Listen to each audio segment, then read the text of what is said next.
Hello दोस्तों, सभी को नर्मदे हर आप कुछ नया कर। आज की इस वीडियो में हम परमात्मा और किसान की कहानी के बारे में जानेंगे। एक वक्त की बात है, किसान भगवान से बहुत नाराज होता है।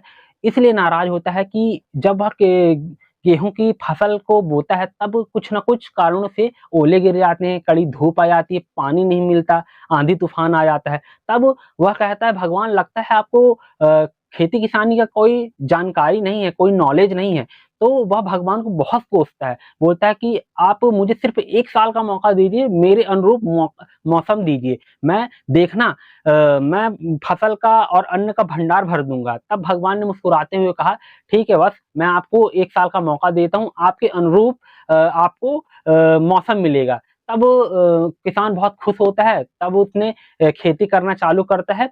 और जब 1 साल बाद जब ना ही ओले गिरते हैं, ना ही कड़ी धूप आती है, ना ही तेज बारिश आती है, तब वह खुश होके गर्व से कहता है, भैया मैं तो जा रहा हूँ फसल काटने। और जब वो फसल काटता है तब उसको यह देखने को मिलता है कि फसल में गेहूं की एक भी बालियां नहीं रहती है। तब वह धक्क रह जाता है। वह भगवान को बोलता है, हे भगवान ऐसा कैसे हो गया? आपने तो पर्याप्त मात्रा में हमें पानी दिया, धूप दी, ना ही ओले गिराए, ना ही बाढ़ आई, तब यह कैसे हो गया? तब भगवान ने मुस्कुराते हुए कहा, बस ऐसा है, इन फसलों ने ना ही बाढ़ का सामना किया, ना ही कड़ी धूप का सामना किया, ना ही ओले का सामना किया। जैसे हमने देखा होगा अक्सर, जब आंधी तूफान और बहुत सारी चीजें आती हैं तो पेड़ पौधे अपने आप को संघर्ष करते हैं, उनसे लड़ने की कोशिश करते हैं और वह तपते हैं धूप में। और उसी प्रकार हमारा जीवन होता है, जब हमारे जीवन में संघर्ष आता है, हमारे जीवन में मुसीबत आती है, तो हम उस चीजों से लड़ते हैं।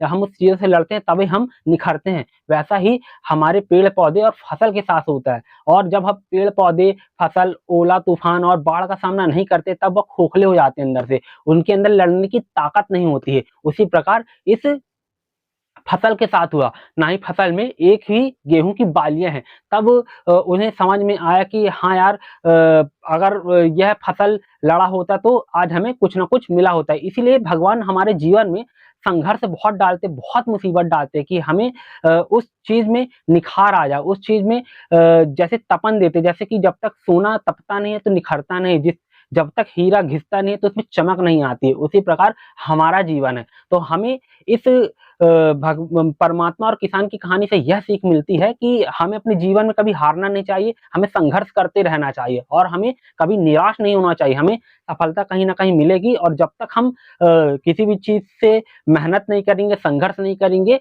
तो हमें कोई भी चीज़ आसानी से प्राप्त नहीं होती है। दोस्तों, इस कहानी में सिर्फ़ इतना ही और ये छोटी-सी कहानी थी। आई होप कि यह छोटी-सी कहानी आपको कुछ प्रेरणादायक, कुछ मोटिवेशन देने की कोशिश करे। और मेरा चैनल ज़्यादा बड़ा तो नहीं है, सिर्फ़ मैं इस छोटे से चैनल के माध्यम में ये छोटी-सी कहानी आपको बताया हूँ। सिर्फ़ इस कहानी में सिर्फ़ इतना ही, ज़िंदगी में करो ऐसा कमाल कि हो जाए धमाल। मिलते हैं नेक्स्ट वीडियो में।